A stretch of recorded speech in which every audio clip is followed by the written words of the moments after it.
everyone. Good evening. Lovely to see so many of you who could join us today.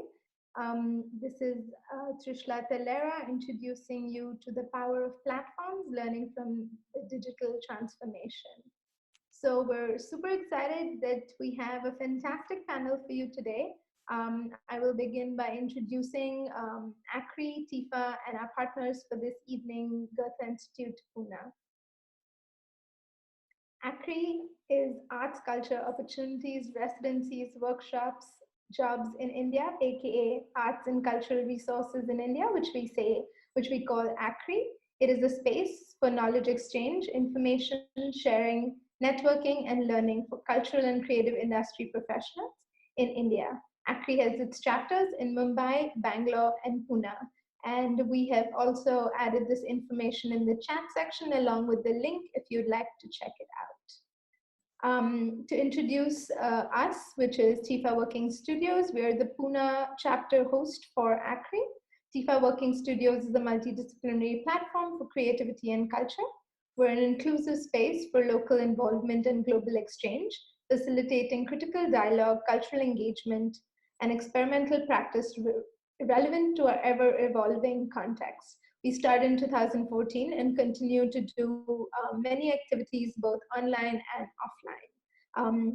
Since this is a digital session, we do encourage you to share any screenshots, any insights that you have from the session, and you can tag us at TIFA_India on Instagram or at the Telera Institute on Facebook. I would love to invite Miriam Bruns, who is the new director at the Goethe Pune, to please introduce Goethe. Thank you, Trishla, and also from my end, a heartfelt welcome for everybody who's able to join us tonight. It is our absolute pleasure to be here with all of you. We are here from the Goethe Institut Pune. We are the Pune branch of the Goethe Institut, the worldwide operating official cultural institute of the Federal Republic of Germany. We do promote the study of German language abroad, and we encourage cultural exchange. And cultural exchange is exactly why we're here today. This all started with a conversation, a virtual conversation between the Goethe Institute and TIFA Working Studios, where we all met for the first time a few months ago, actually, and amidst the pandemic, sitting in various at home in various offices and on various continents, actually, meeting and discussing what we can do, what the future of culture looks like during this pandemic, and what working in the field of cultural exchange actually means in this current times of uncertainty and pandemic and social distancing. And so I'm very, very delighted that this came to fruition and we're here today. And Trishla, thank you so much for spearheading the initiative and putting it into, turning it into a reality that we are here today. Thank you for organizing, bringing us all together to discuss this very important topic, and even more so during times now when we have the cultural access from our own homes on online platforms. So this is fantastic. Heartfelt thank you to Trishla and your team at TIFA Working Studios from all of us at the Goethe Pune. We're very much looking forward to the session. We're looking forward to our collaboration and extending that, because that is exactly what that cultural exchange is about, to really come up with joint programs, collaboratively work on current topics. And today's session is exactly that, discussing one of the current topics, the power of platform. Looking forward to a very informative session and a lively discussion. And without any further ado, back to you, Trishla, to guide us through the session. Thank you. Dankeschön. Thank you so much, Miriam. We're very excited to have you at the Goethe Pune, and good luck for the beginning of your directorship in Pune. Just to let you know a little bit about the event before I deep dive into some hygiene rules and bring on our speakers. We have the chat box below where we'll be sharing information and introductions of all of our speakers. We will also be sharing a feedback form at the end of the session, which we would love for you to fill out. There are two boxes on the bottom. There is the chat box, which has been disabled for chatting amongst participants, but we have the Q&A box, which can be used by the participants to ask any questions to the speakers. We have our 4 speakers, after which we'll have a panel where you can ask your questions. Please do write the name of the speaker that you would be directing your question to, so it's easier for us to get the answers for the session. If at any point you are bumped off the Zoom call, please feel free to join the call again. We do have some technical issues since this is the age that we live in. So hopefully that doesn't happen. But if that does, please do just return to the call whenever you can. Without further ado, I'm just going to let you know a small introduction about the session, which you might already know. Since we've been globally affected by the pandemic in 2020, and it's created quite of a drastic impact on the arts and cultural sector, which is still quite unpredictable to when we'll be able to have live events again. So the idea for this session was to talk with arts and cultural organizations, specifically platforms that were able to either pivot to doing things online or were created specifically to exist online. Through the session, we have different models of online platforms that have been very innovative and been able to gather different kind of information through the few months that we've been part of COVID. So we have, from the Goethe, we have Culturama and Latitude Festival, which were both online platforms. We have ACRI India, and we also have Insider. And as you know, that's a ticketing platform. So it's a very diverse group of people who will be speaking at the event. So hope you can join us for all of the speakers' sessions and ask all the questions that you have. It's really the idea to be interactive and to be able to share this information with as many people as possible. I will go ahead and introduce our first speaker for the evening, which is Boris Abel. Boris, you can come on the call as well while I introduce you. Born into a German-Cuban family, Boris Abel studied political science at the Institut d'études politiques in Paris, at the University of Kent in Canterbury, and at the Free University of Berlin. From 1996 to 1999, he was the co-director of the artist project Space Kunstraum Berlin. From 2000 to 2011, he was heading the Gallery Abel Neue Kunst in Berlin.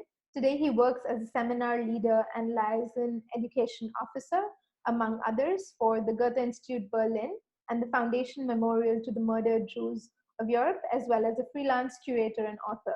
So it is with great excitement that I invite Boris to please present his session. Thank you very much, Trishla, for this introduction. And I would like to thank also Miriam Bruns and her Goethe team, and of course you, Trishla, and your TIFA team to setting up this online seminar and to have me on board for a presentation of our Culturama platform. I will now share my screen and hopefully the presentation will roll without any problems. We made a test and it worked. I hope you can all now see the screen. Yes, Perhaps? we can. Thank you. Yes, okay, very well. So I'm very pleased to present to you Culturama Digital, which is a global cultural calendar initiated by the Goethe Institute. So what is the purpose of Culturama? The idea of Culturama is to bring together international culture and to stream it into your living rooms. Cultural actors and cultural institutions can enter their events. The audience can find dates and events on the site, and the audience can also support artists. We believe that together and in solidarity, we can go through this challenging time. We are all affected currently by the corona pandemic. So now I would like to present some facts about Culturama. Why was the platform actually created? As I just said, at present time, artists and cultural institutions worldwide are faced with existential and artistic challenges due to the indefinite closure of cultural sites. So they don't have any possibility to present their works to an audience, but digital formats allow these cultural actors and institutions to present their work via online, via the web, to an international audience. At the same time, digitalization makes arts accessible from home and across borders. And it is also something that is perhaps changing or opening up the arts for more experimental and innovative features. For whom was Culturama developed? It was developed first for freelance artists from all disciplines, but also for cultural institutions such as museums, theaters, opera, concert halls, radio stations, film broadcasters. And of course, it was created for an art and cultural loving audience on a global scale. This is also one of the major purposes.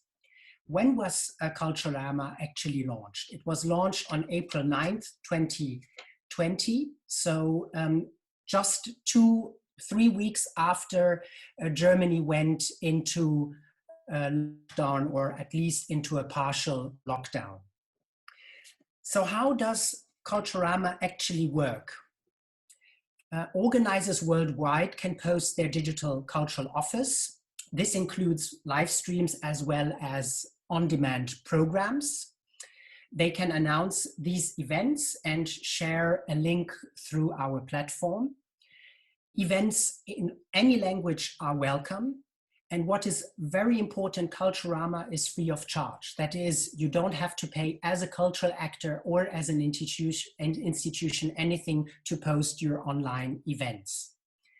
Additionally, through a donation button for each event, viewers of these events can financially support artists and organizers. And the key motto of Culturama is not everything has to be perfect. All formats are welcomed, from classical to experimental. That is also one of the important features. It is until now not a fully curated platform. Any cultural institution and event can post a cultural actor can post an event.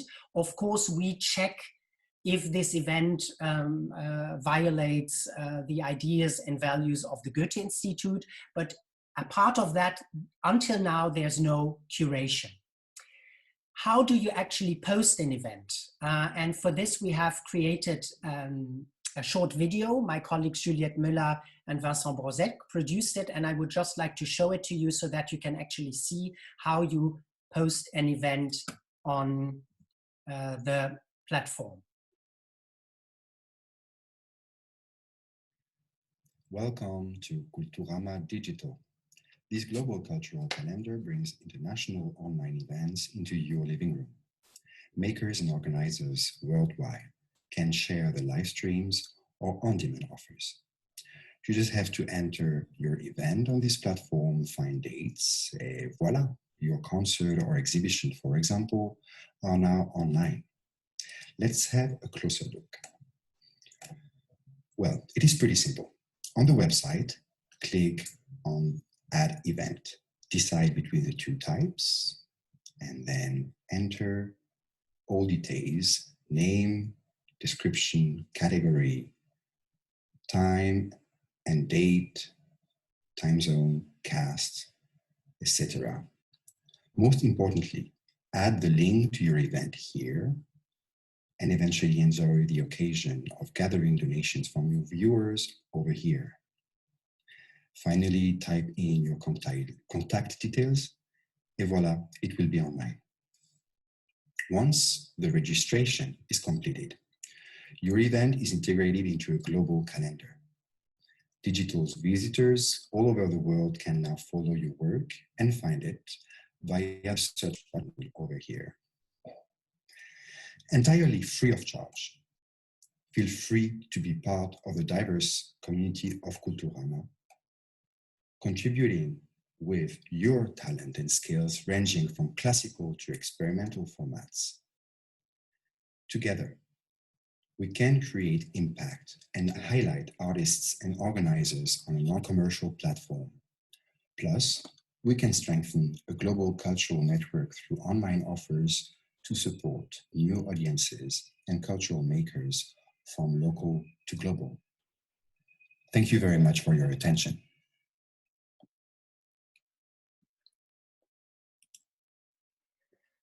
So you have just seen the video and learned hopefully how events can be added to Culturama. As you saw already in the video, this is how the page looks, how the events are posted with the headline and a photograph and detailed text. I would just like to highlight one event that happened in June, which was organized by the delegation of the European Union to India. And this delegation presented European films or a European film festival to an Indian and to a global audience. What benefits does Culturama offer its hosts? Of course, it offers our partners to access an international audience for their art. Culturama supports cultural actors who lost their places and their audiences. It helps them to expand their audiences. Culturama also strengthens the idea of supporting culture also in times of crisis, as the current one. And it helps cultural actors to go from local to global. And additionally, as I said earlier, cultural actors are being helped to self-sustain themselves via donations. We think that Culturama has struck a chord, as we have reached around 11 million users worldwide through our two Facebook campaigns. And now I would like to give you some additional data about the usage of Culturama. These are the most recent dates we have. We have listed the 5 top user countries. You can see now how many clicks from each country per week we have on our website. So recently we had 140 clicks from Germany, 73 from South Africa, 84 from the United States, and 45 from India. And we have also looked what types of formats are being presented or have been presented on Culturama since its launch in April. So we had 128 films, 119 performances, 97 concerts, 71 discussions, and 59 dance performances that you have to add to the performance section. Of course, you have seen that the numbers could definitely be improved. This is a challenge we are facing right now. We are seeing, on the one hand, a drop in clicks because of, we suppose, the end of the lockdown in Germany and in many other countries, or at least the ease of the lockdown.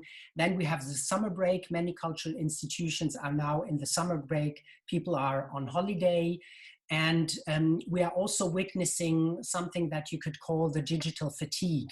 People working online all the day are not always willing to see an event in the evening on their screen.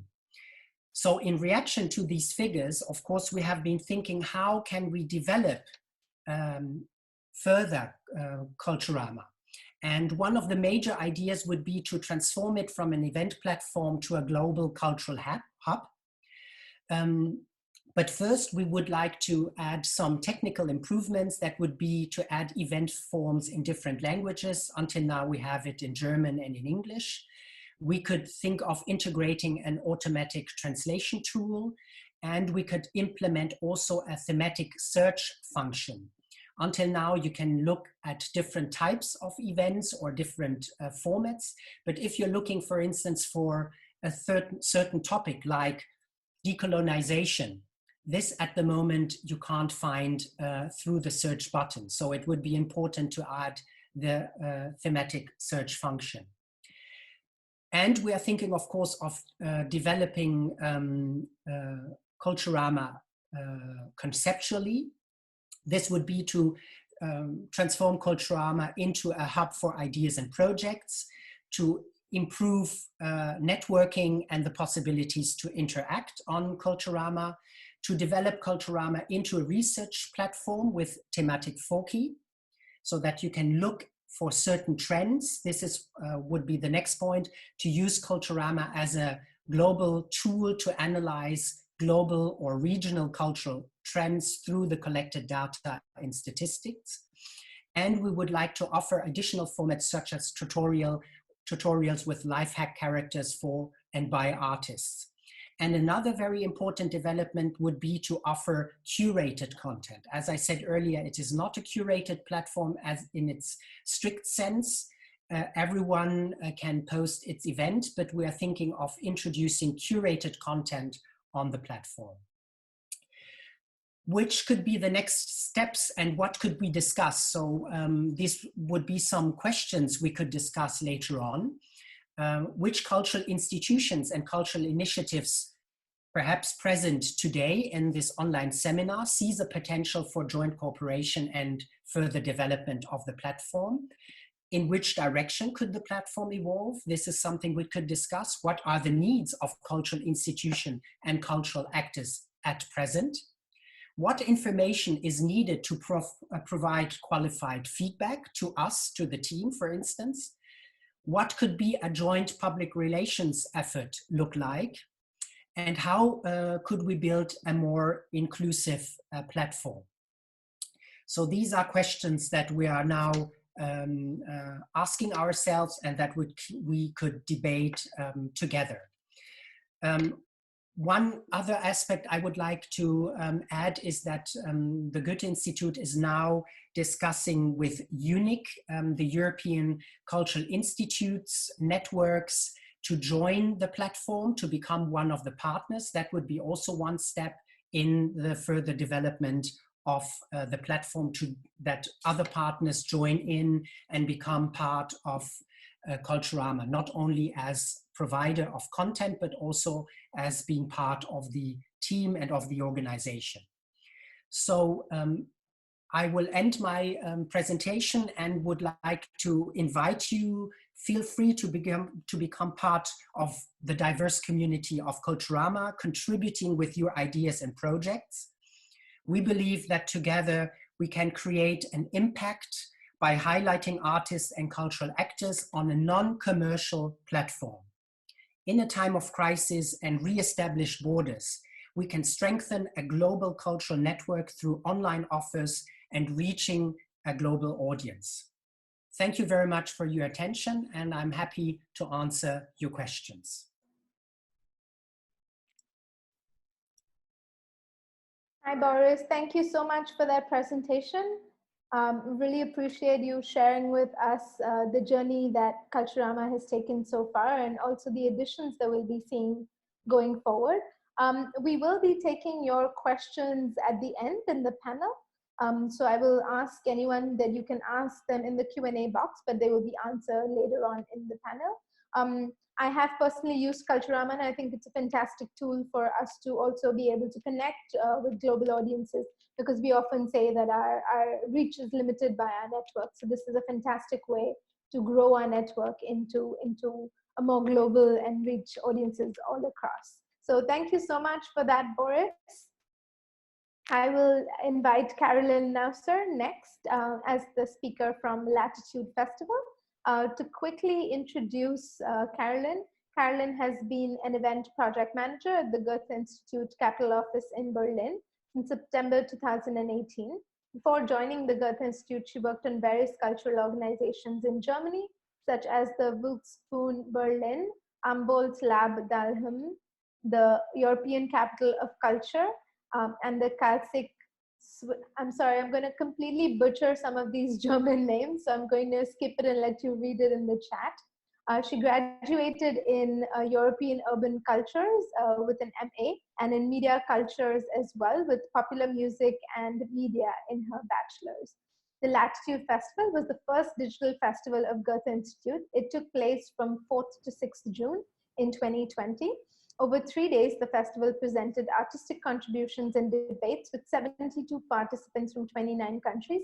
The focus was on effects of colonized structures and the present day, and how we've come to overcome them. So inviting Carolyn to please present. Thank you, Trishla, for your introduction, and thank you for inviting me, and hello to everyone from Berlin. I'm now trying to share my screen with you as well, and hope that you can now see my presentation. Yes, perfect. I'm happy to be able to share some experiences I made as part of the program team of the Latitude Festival. As you, Trisha, mentioned, I'm working in the Capital Culture office of the Goethe Institute in Berlin, and I'm part of a team that is organizing different kinds of events, usually in Berlin or other German towns. And now we were planning this Latitude Festival on decolonial and post-colonial issues, and it was supposed to take place in Berlin at the beginning of June. But the pandemic forced us to switch our plans, and we had to choose of either to postpone the event or to transfer it into the digital space. And we chose the second option. And so we presented topics that are really relevant for different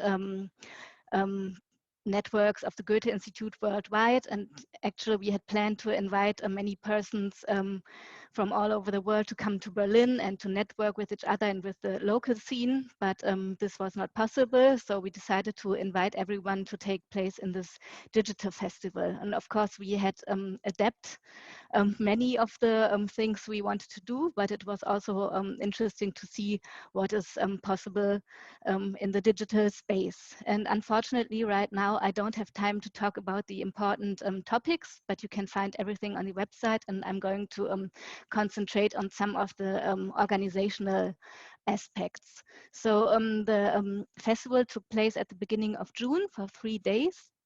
And so we had one live stream for each festival day. So in total 3 live streams, which made up more than 28 hours of live stream. And it was made up of more than 30 events. And as I told you, most of the recordings are available on our website. You can find the link here on my presentation. And the program was made possible by more than 70 participants from almost 30 countries. And we also had 2 wonderful contributions from India by the art historian Latika Gupta and the writer and publisher Urvashi Butalia. And you can also find their contributions on our website. And here you can see some of our participants, and you can find all of them and their biographies on the website. And to realize the festival, we needed a lot of manpower. So the core team of our programming consisted of 10 persons from the Goethe Institute in Berlin, and also our headquarters in Munich, from different kinds of departments, culture, online communication, and event management. And then for running the 3 days of the festival, we were even a team of 35 colleagues who were involved in making it happen. And then we also had support from many colleagues all around the world. And still we had 2 local partners from Berlin, the Cinema Arsenal Institute for Film and Video Art. They also have a video online screening platform, which we used to show a 2-week film program before and after the festival. And then there was an additional radio program, which was developed together with the independent artist Radio Reboot FM.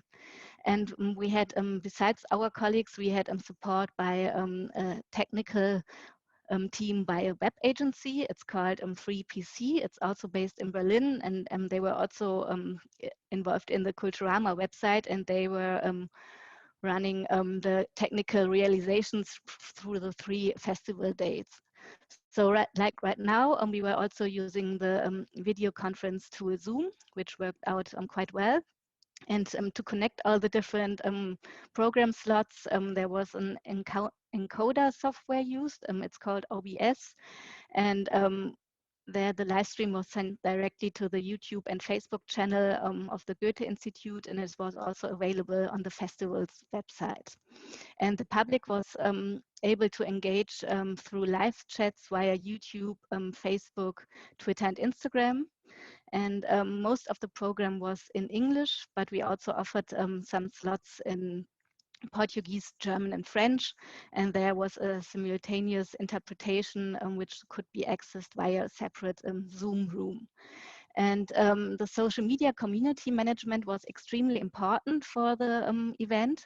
So in order to be able to respond to the questions of the audience and also connect the audience with the participants, there were constantly two of our colleagues for each channel at the same time to ensure that the communication is going well. And I think that's really important for an digital event. As you can't talk to each other directly, you need to find ways how to make it happen. And the festival presented different kinds of formats of like discussions and so on. And I will show you some examples, but you can also exit it from the Kulturama website.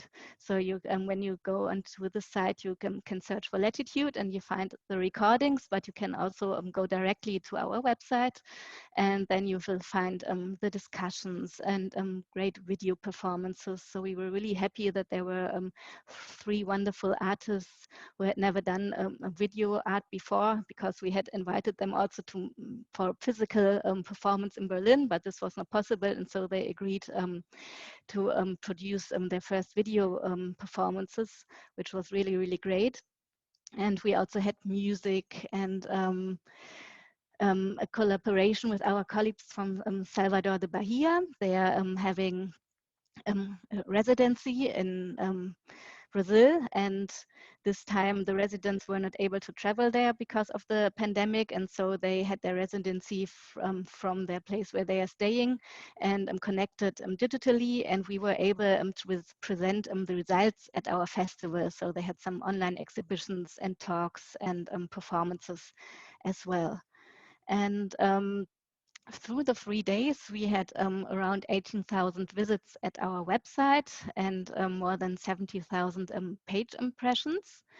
And the YouTube stream was almost watched 11,500 times during the festival, afterwards even more. And at the same time, there were around 250 viewers at YouTube, and then we had around 100 at Facebook at the same time. And you can see also some other numbers of the feedback. So we received more feedback and audience than we would have had in Berlin, but there's also room for improvement. We need a really precise and targeted marketing for these kinds of events, but as we only had 8 weeks in total to transfer the event from a physical into a digital one, we didn't have enough time, but we learned a lot for the next edition.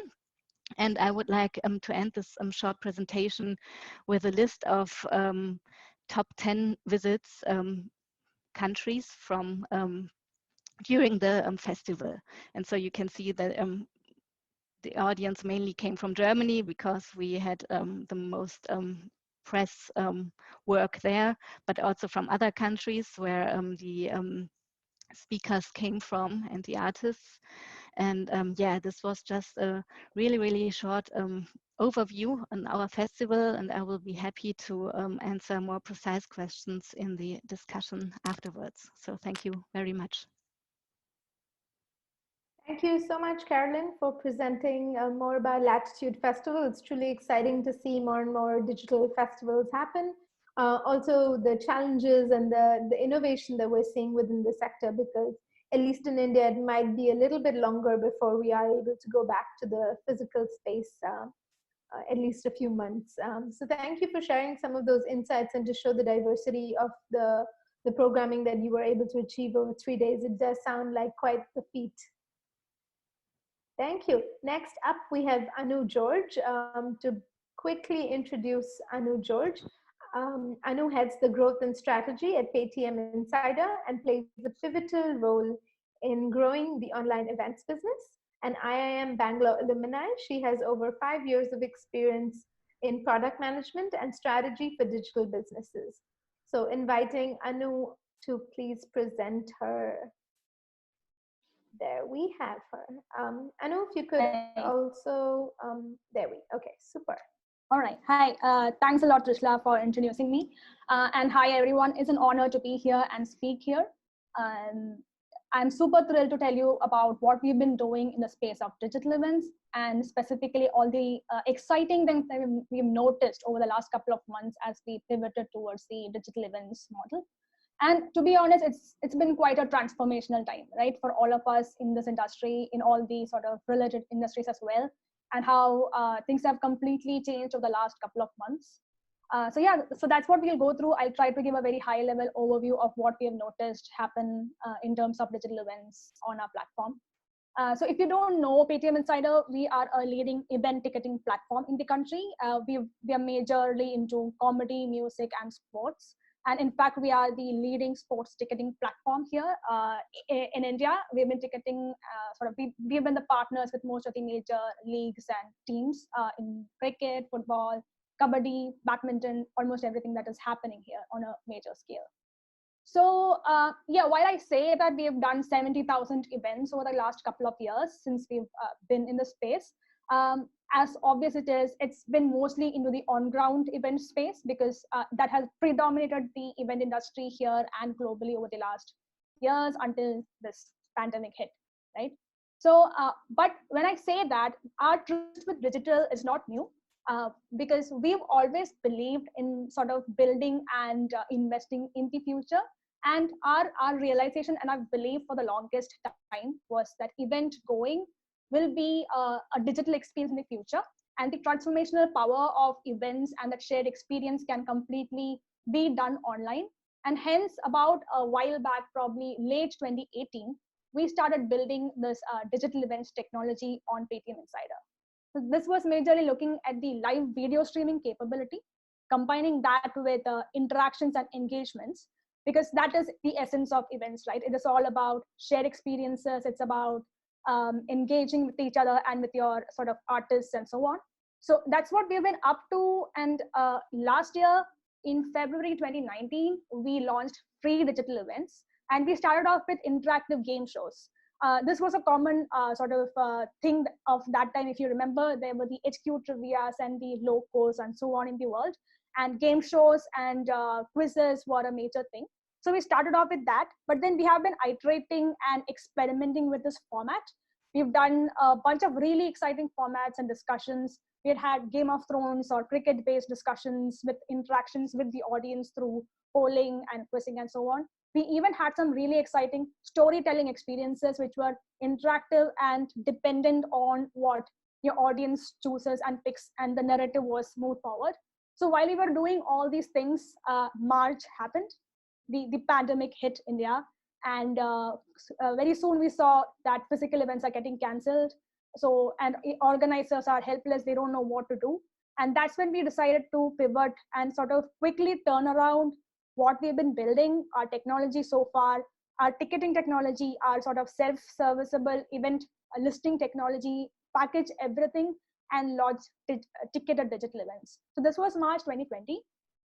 We started off with Zoom integration, which is essentially if you you ticket your event, you list your event, and the delivery happens on Zoom. We had a partnership, a deep integration with Zoom, and that's how we moved into digital events. And by April 2020, we were 100% digital. From doing completely on-ground events, we were doing completely digital events. And then on, we started building and improving this technology that we have. And last month in July, we hosted our very first virtual reality-based music concert on the platform. It had interactive streaming, that had live chat and all those features to make it super engaging for the audience. So overall, we've done like 9,000 events till date on just digital. So looking at the transformation that we have gone through, right? And it is just not us, it is the entire, the industry of global events that has gone through the shift today. So back in February and January, before the pandemic, we were doing 100% digital events, like I mentioned. And today, if you see the July trend, We are doing as many digital events today as we did digital on-ground events back in Jan or Feb. And this trend is only going to go up, right? The number of events that we do digitally is only going to increase from here. And it's going to scale easily for a lot of reasons, which I'll be covering later. But very soon we'll be doing much more of digital events on a monthly or weekly basis than we ever did on ground events. So that is the part that we are excited and geared up for. So we've spoken about what has happened, how the pivot has been.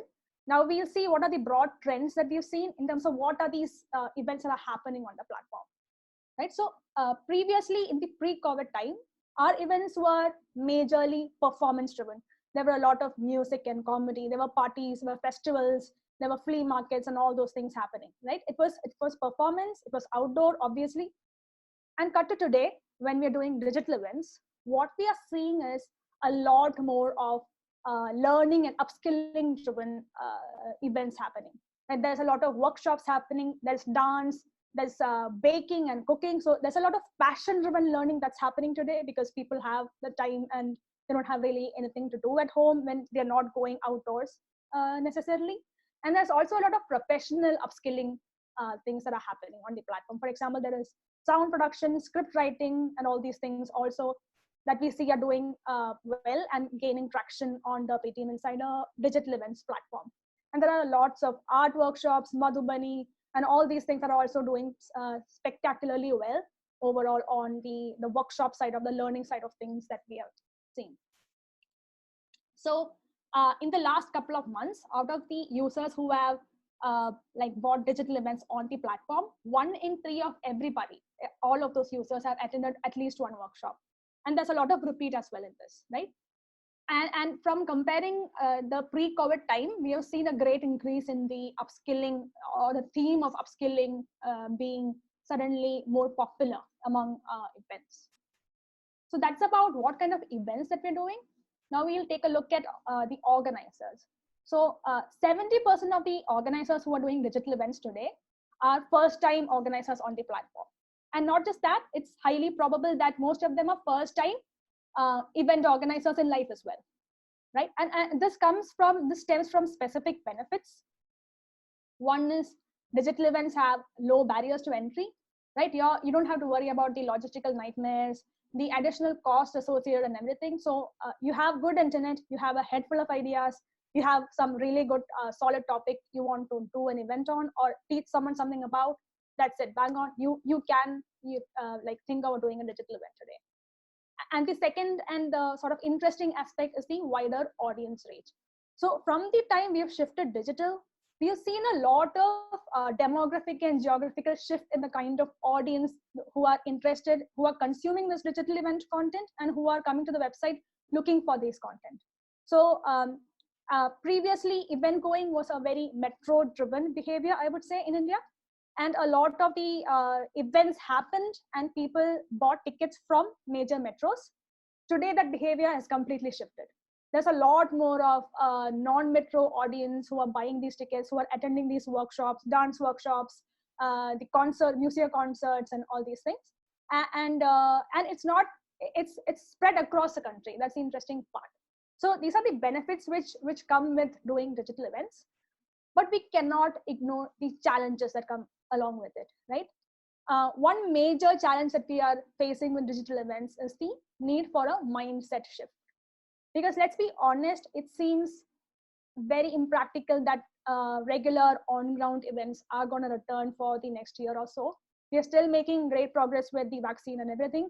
Hopefully things change, but it will be a while before things go back to normal.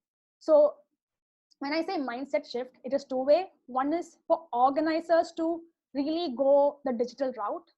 There's a lot of unlearning that is required and sort of relearning of how to do events, how to engage your audience, how to interact with them, how to keep the sort of your the event interesting and so on.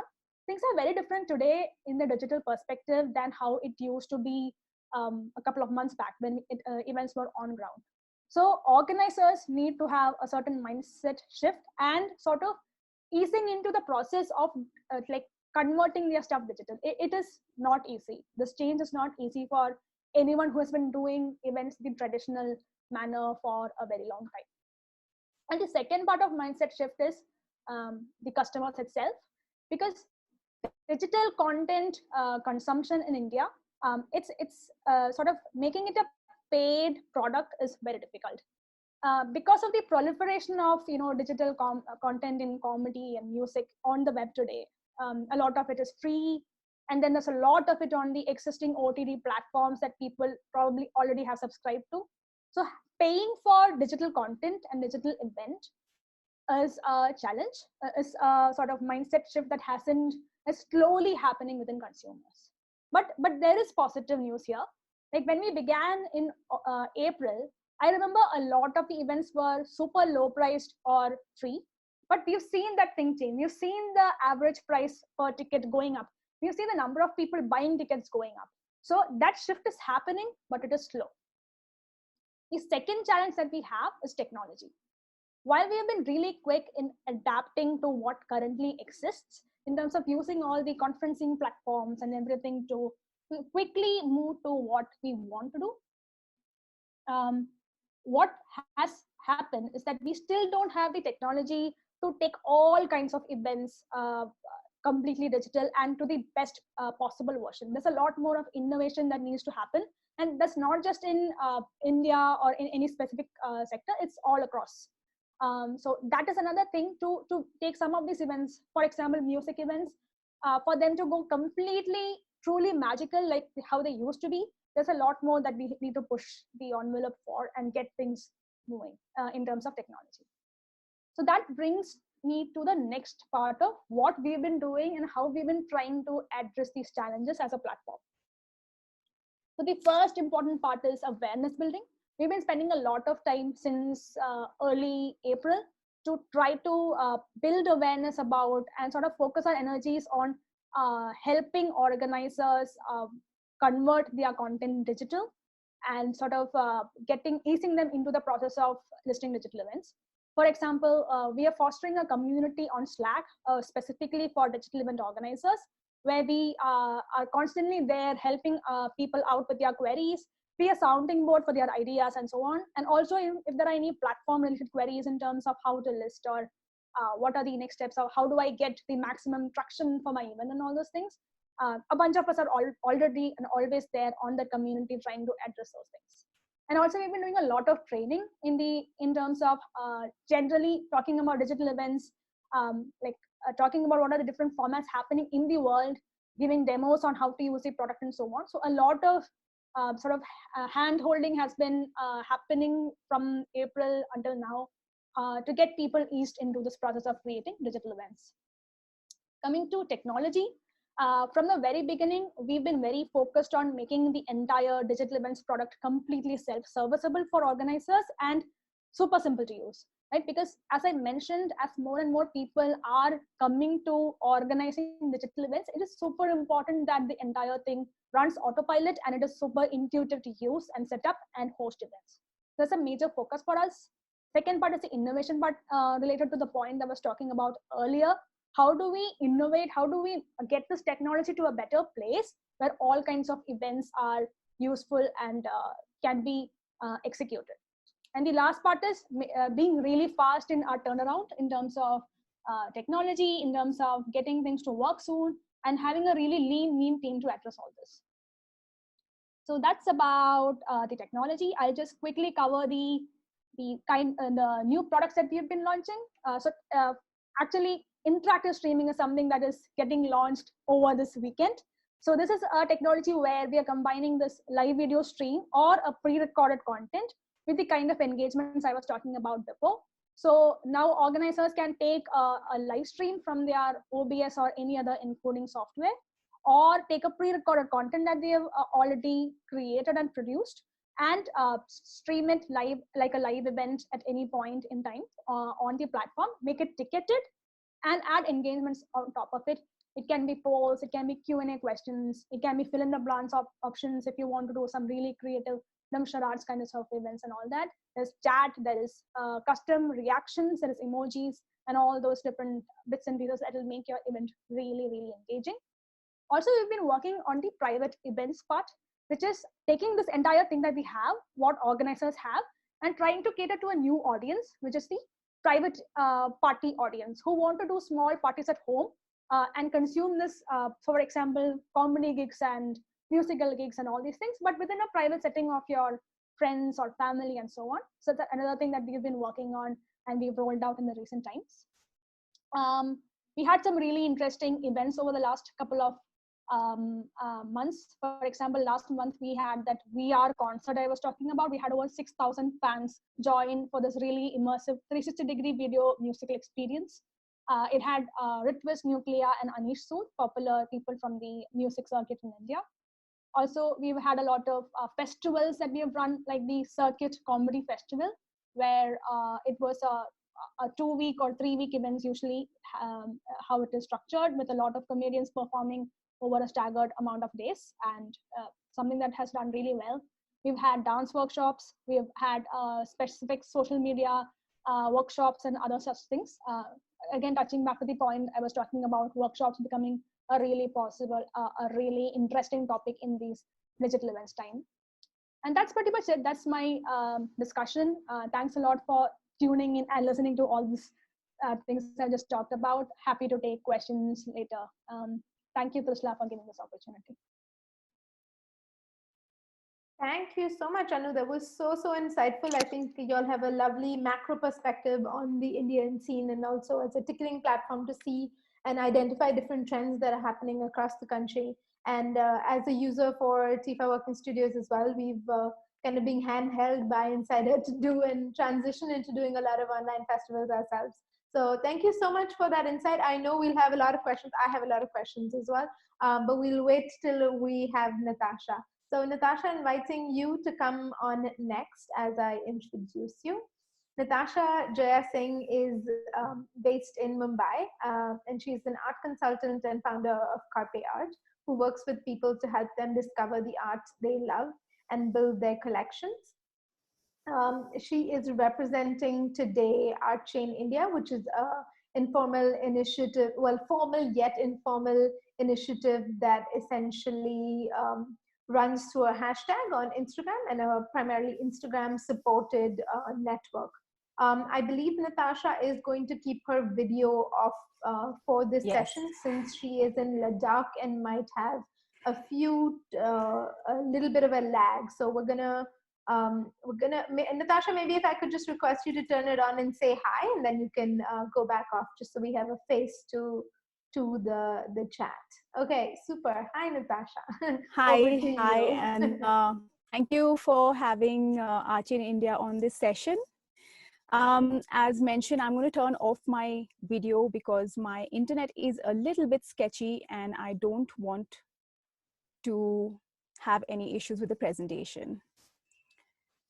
Okay, so hello everyone, my name is Natasha Jaya Singh, and as mentioned, I'm an independent consultant and the founder of Carpe Arte. And today I'm here as part of Art Chain India to talk about the power of this platform.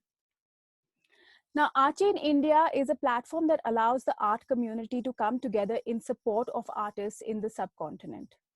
Through the hashtag Art Chain India, artists can put up their work for sale online and connect with buyers directly, irrespective of where they are located. It is a democratic platform that has no gatekeepers, allowing for artists of all calibers and practices to participate. The idea of a platform like Art Chain India has been a part of conversations for many years. It was about creating a decentralized resource pool for the Indian art community at large. And the need for this was exemplified during the lockdown because in India, there's very little governmental or institutional support available for artists. And this took on the form of Art Chain India. The lockdown posed an economic challenge to artists, especially that of access to buyers who could help them continue practices and earn a livelihood at this time. And so there was an urgency of putting together a platform that could help the community right at this moment. There was, and there still is, a need within the community to come together and support each other, to be less fragmented and more inclusive. So it works very simply. For now, Art Chain India has 3 initiatives on the platform. The first, of course, is the hashtag Art Chain India. The second is the review chain, and the third is resources. As it grows, of course, we would love to have more initiatives to help artists, be that mentoring, basics of business, possible collaborations, information on grants and opportunities. Ideally, have everything under the same platform so that it becomes a single point resource center. Right now, things are too fragmented, and for a community that is actually small, a fragmented system is not beneficial. Also, anyone can be a part of ACRI India. The platform welcomes suggestions, feedbacks, criticisms, etc., and will give due credit to any and all contributions that become a part of it. And these engagements can be short-term or long-term. We are open to support any ideas. And since this format has been conceptualized and implemented for the first time, we keep our goal of an open source community in mind as we grow and evolve to suit the needs of the community. So the first initiative, of course, of ACRI in India was the hashtag ACRI in India. And it was set up as a direct and immediate response to the lockdown. It is based on the international hashtag Artist Support Pledge that started in the UK. We took this format and localized it. The localization has happened in 3 parts. The first was, of course, adapting the pledge monetarily to work for the Indian market. The second was answering artist questions and adapting our posts to address those queries. And the third, of course, was expanding linguistically. Now, the last one, of course, we're still trying to figure out. For now, we have posts in English and Hindi on our Instagram account. So the hashtag ACRI in India allows artists to support fellow artists, essentially a peer support endeavor focused on monetary stability. Artists put up their work on their own Instagram accounts and use the hashtag ACRI in India. And the work they share is priced either at 10,000 or under 10,000 rupees without packaging and courier charges. The premise is that once they sell work amounting to 50,000 rupees, they will in turn pledge an amount of 10,000 rupees to buy the work of another artist under the hashtag, and thus keep the pledge going and support fellow artists economically. What this also does is collate available work at an affordable price for anyone interested in buying art without the challenges of the buyer having to go to a gallery or without a curator who might select work subjectively. And since it is online, it offers an accessible and to a certain extent democratic market to everyone. The review chain is the second initiative that we started. So during the lockdown, a number of new opportunities have been made available to Indian artists. And these include grants, juried project funding, awards, and residencies. What we realized is that there is a greater need for information, support, and feedback for artists to best communicate their practice through their application materials. And so we've published guidelines, tips, and other resources to help fellow artists with their application materials.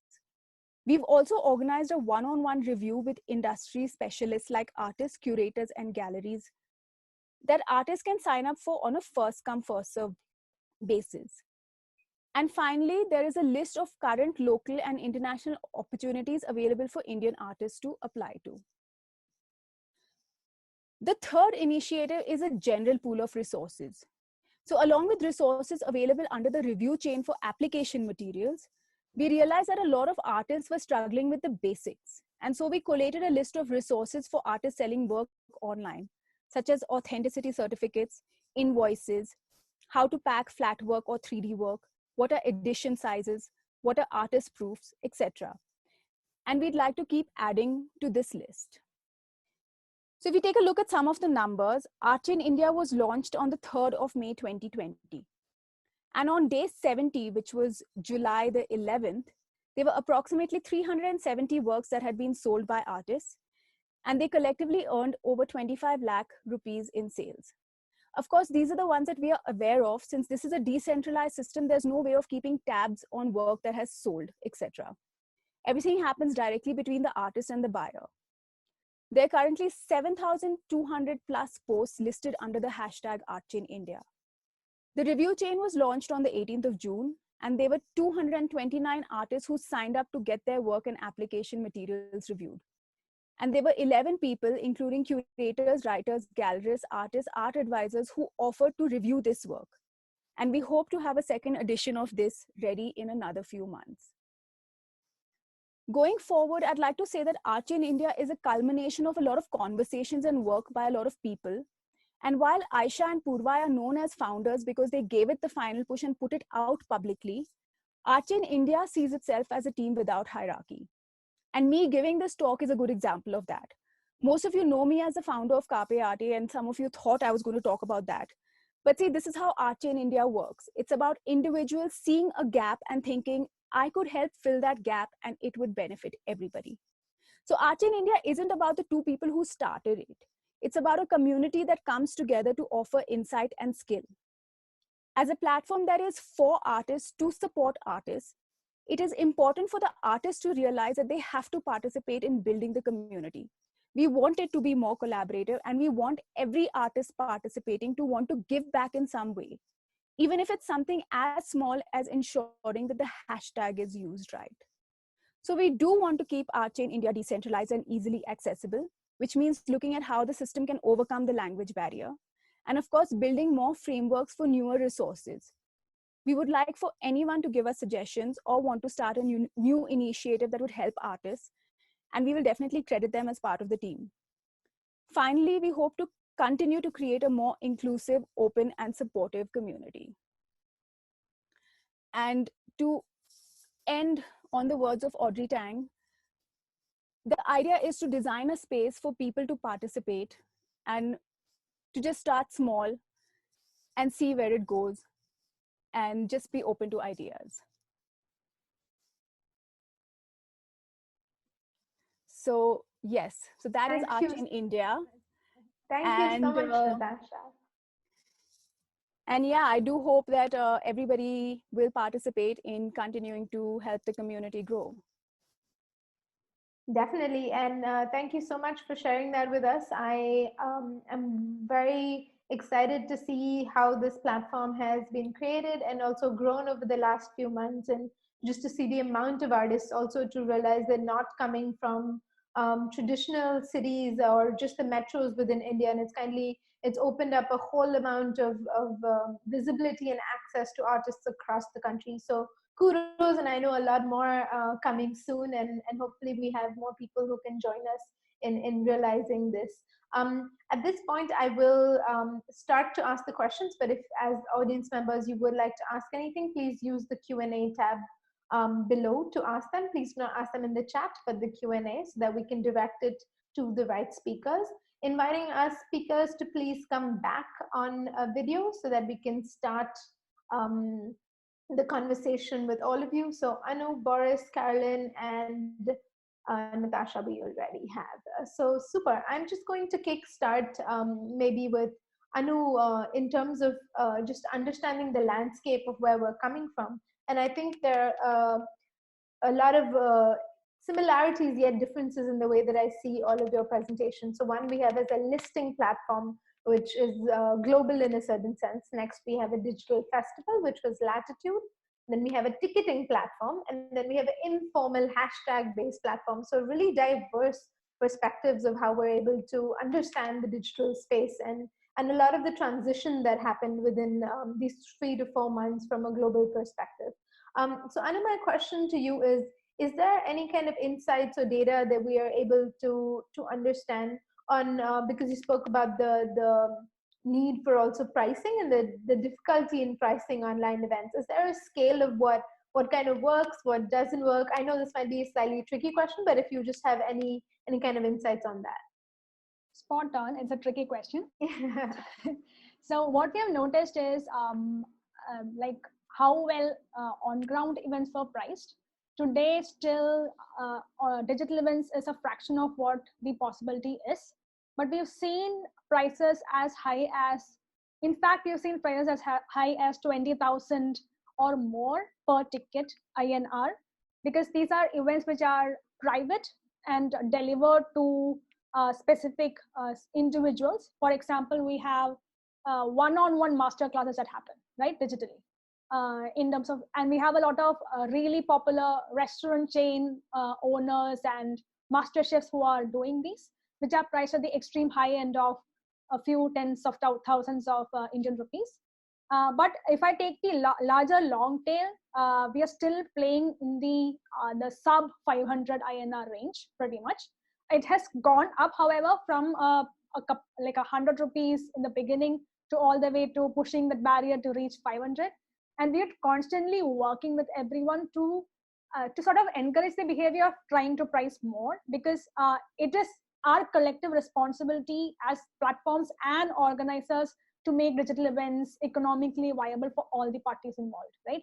So we need to ourselves instill that confidence that this content, this digital content is really worth the money. So we need to sort of uplift the pricing, the metrics that we look at, and customers will follow, right? If your content is good, customers will gradually follow. So yeah. Super. Thank you so much. I think it's also to do with organizers and how they value themselves. And I think sometimes, as we see as cases, is also undervalue their offering and perceived value that audiences might have. So thank you for that. I'm going to take the next question, which was asked by Dipti Rao for Boris. It's commendable that you're looking at different languages for your platform. I wonder if at Culturama you are also considering any other aspects of accessibility for your audiences. In India, this is one of our current concerns, so it would be great to hear how issues around access are being thought of in Germany. Boris, this is for you. Yes, thank you very much, Dipti, for this question. Yes, I think this is one of the major points we have been discussing. As I mentioned in my presentation, any languages are welcome. So you can post any type of event in any type of language on the Culturama website. But we believe that there is a problem, and we got some feedback from our users, from the cultural actors that post the events, that for them, sometimes it's irritating that the event form that you have to fill in is only available in German and in English. And this might be a barrier for people who present events in other languages, just to think, oh, well, it's actually only a platform for events in German or in English. They might think that, and this might just hinder them to actually put their event on the platform. So this is one aspect we are discussing, to add further languages, further language forms onto our platform. That is definitely something we're working on. Concerning the accessibility for audiences, I don't know exactly what Dipti means. We have been thinking of the aspect of inclusion, how other audiences that might not be that much connected to the events that are posted, that see perhaps Culturama or the events posted there, that there is a kind of cultural barrier, how we can lower this cultural barrier. This is still something we are discussing.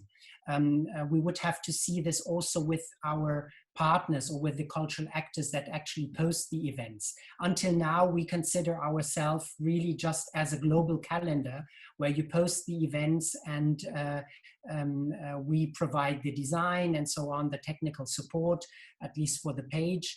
But definitely the question of inclusion is also something we are currently looking into.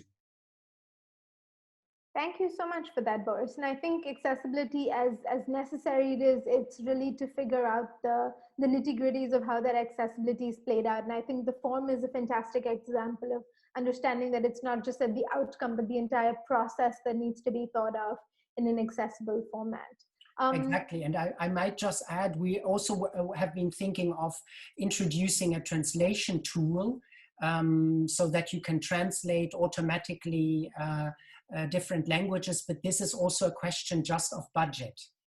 Do we have the budget and the people to finance this type of tool? That's also one of the challenges we're facing. Definitely, and I think in India, where we do not have the luxury of having the same kinds of funds, maybe that a European country would have access to, we do have to maybe rethink of more innovative or crowd-funded ways of either bringing knowledge or accessibility into our conversations. So always a tricky situation. I will take the next question from Jyoti. The question goes, with the world opening up now and hence breaking the boundaries of traveling, how do I connect and reach out to artist resources persons across countries? Is there a platform where we can connect artists since we could speak directly to, and in reinventing the wheel, basically a trusted platform where organizers and resources can connect. I think this is a question that is quite in general, so I think any of you could answer it if you think either your platform or any other platforms that you are aware of would be possible to host some kind of conversation like this. Anu, would you like to come in? Sure. Thanks, Jyoti, for the question. So what I could immediately think of is, again, there are so many platforms and resources out there, but just to name in terms of what we are doing, our community is in place just for this. So happy to sort of guide you there later. So where we have about 350 plus sort of event organizers across the different genres.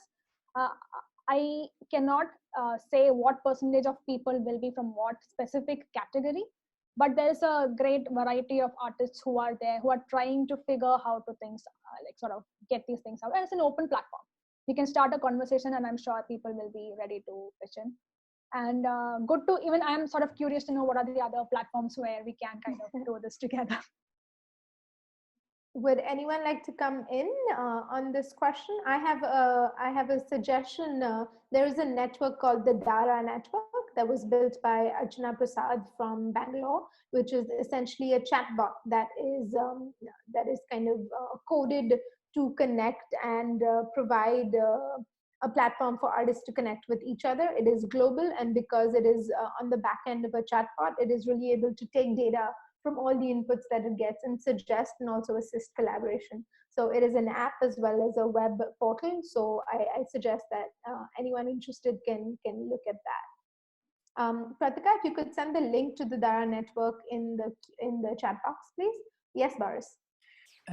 Yes, I also would like to come back to or to answer Jyoti's question. I think it's a very, very, very good question. And it's also something we have been discussing in our Culturama team. As I said earlier, we are thinking of developing the platform from a, until now, global event calendar into a hub, a cultural hub.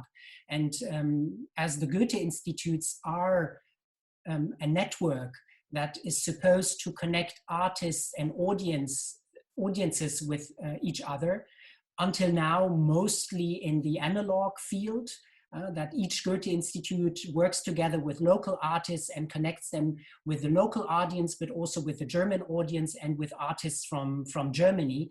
But of course, we could think of bringing this into the digital sphere, and perhaps Culturama could work as a networking platform in the future. This is at least something we are considering, and therefore I'm very happy that Jyoti asked this question. Again, we have to see, can we provide this?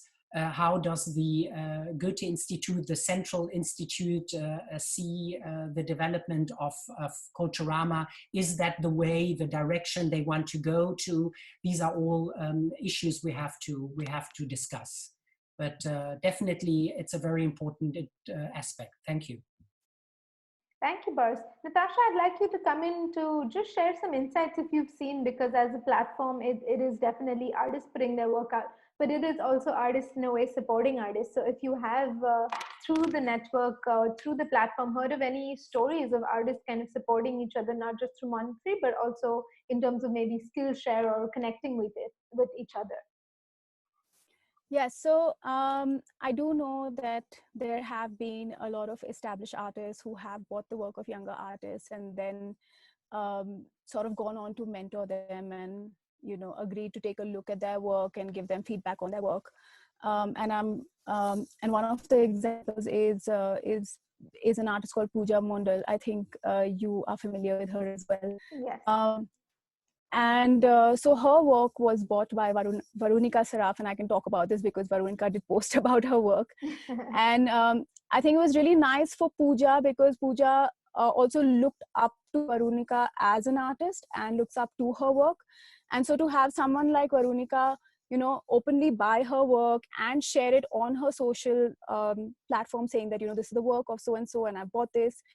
And to start that conversation and establish that relationship is really good for younger, lesser known artists to help them build confidence, to help them also sort of, just feel a part of a larger, of the larger art scenario. Because what happens is, for a lot of the younger artists, they feel very removed and cut off from what is the gallery scenario and what is an established market. And so with ACRI in India, we have seen that barrier reduce a little. But I have to say that I've also seen the other side of it, where there have been established artists who haven't wanted to participate or haven't wanted to talk about it. And this is what I mean by a fragmented, sort of community. And it doesn't really help, because the art community in India is already so small. So it would really help also if established artists really did reach out to these lesser known artists.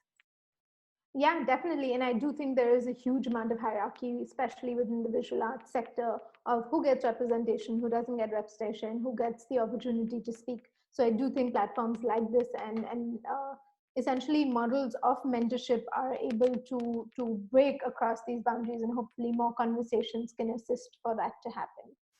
Thank you so much, Natasha. I have the next question for Carolyn from Jyoti, which asks for a festival, do you think pre-recorded events would make more sense than online events? And I'll kind of extend this question out a little further in terms of not just the comparison, but to check is, how do we, especially when in India we're not so well funded, where we might have the capacity to do really fantastic quality of production, how do we see pre-recorded events as opposed to live events, especially going forward from here? I would say for a festival, pre-recorded events are a great backup option. So I would recommend, if you have lots of program, to have some slots pre-recorded. So in case there's a technical problem, you have something to show, because you never know what will happen. And so that's an advantage to have some pre-recorded sessions. It makes you feel more safe in advance. But I would say that it should be a mixture, because there's a disadvantage. If you pre-recorded it, there's no direct interaction possible. So you can't take the questions coming in. And that's really important for us, to have interaction between the audience and the participants. But sometimes you could ask the participants to still be online when it is the festival is happening, but then people often don't have time twice. So you have to have a variety. And we use pre-recorded sessions as well when we had problems with the time zone, because we were able to have participants from so many parts of the world, but sometimes it was not possible for single persons to join when our festival was happening, or persons from one panel were in 3 completely different time zones, and so it was better to pre-record it. So that's an advantage, so that you can make it more easy for those people. And also, if you have a lot of program, like having a live stream of 10 hours for 3 days, you also need some breaks for the team. So our technical team also told us that it was really good for them to in between, not having to put all the technique together and switching all the time, and have some slots. So I would always recommend to have a mixture. But from our audience, we received the feedback that they preferred the live sessions, because you have the possibility to ask questions. But I can recommend both. Thank you so much, Caroline. That was really insightful. And I think multiple festivals are taking this kind of hybrid format into consideration.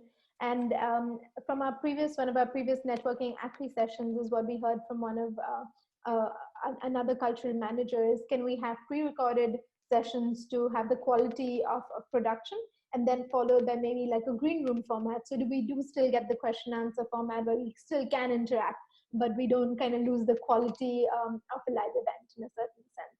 So I think very interesting understandings. And I think as we do more and more events, I think everyone's learning and evolving and gathering more data.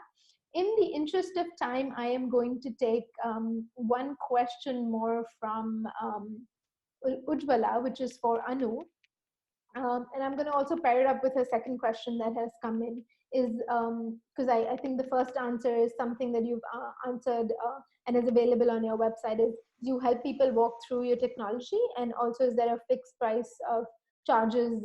And here, Anu, I'd just like you to also share about, because I know you have a Zoom integration, and how the kind of process also helped events kind of understand when ticketed events are there. How do you kind of make it easier for your participants to come into this locked room? Yeah, sure. Thanks, Ujjwal, for the question. So yes, we do give sort of walkthroughs to people who request for it. So the process would be, just head to insider.in. You'll see a list your event button there. Click on it. You will see all the details that you're asking for, like what kind of commission structures we work with, what kind of integrations that we have and everything. And then we can sign up for, we have the facility to sign up for upcoming webinars, if any, which helps people go through like exact process. How does this exact Zoom integration works, right? Like how, as an organizer, what is expected from you? Do you need to have a Zoom account? Answer is no. How does it work exactly? We are here to clarify. So all those things are taken care of. And also, as I mentioned, we have a good support group. So once you sign up, which is completely a self-onboarding process, you will see all the necessary links to talk to people, to raise questions, to come to the community, to ask questions and all those things. So it's pretty much well packaged. And there's like tons of materials explaining how this entire thing works. We have a very good knowledge base explaining each and every process, how to create the event page, how to set up the banner that you want to put on the event page, what exactly happens after you take the event live and all those things. So yep, it's all there, right there. Yeah, thank you so much clarifying that, Anu. I would also like to share from a venue's point of view, because we were talking about production, is since venues are still not open for live events, they are, as we are at TIFA as well, we are open to now hosting artists and creatives to be able to come into TIFA to record that live event, because they might not be able to do it from their private spaces. So you're still not opening it as access to public, but there is a kind of up of the production level of the events that are happening online. So I think it is a very interesting format. In the interest of time, I am going to bring this session to a close. We will be sharing a recording with everyone of the session in case you missed anything. And we will also be sharing a feedback form both here and on email. I would like to thank all of our fantastic panelists for joining us today and giving their presentations, and also to our partners, Goethe Institute. I would quickly like to thank the team that you don't see on the screens, but who've made this all happen. Thank you to Pratika Purswani, Shaunak Pete, Renu Jambal Gaukar, Yadhu, and the Artex team as well. So thank you all so much for joining us. We're not going to kick you off the call immediately, so we will play a little bit of music so you can go through the chat and go through any questions that you would like. But a digital round of applause for all of our speakers, and thank you so much for joining us. Thank you all. Thank you so much. It was a pleasure.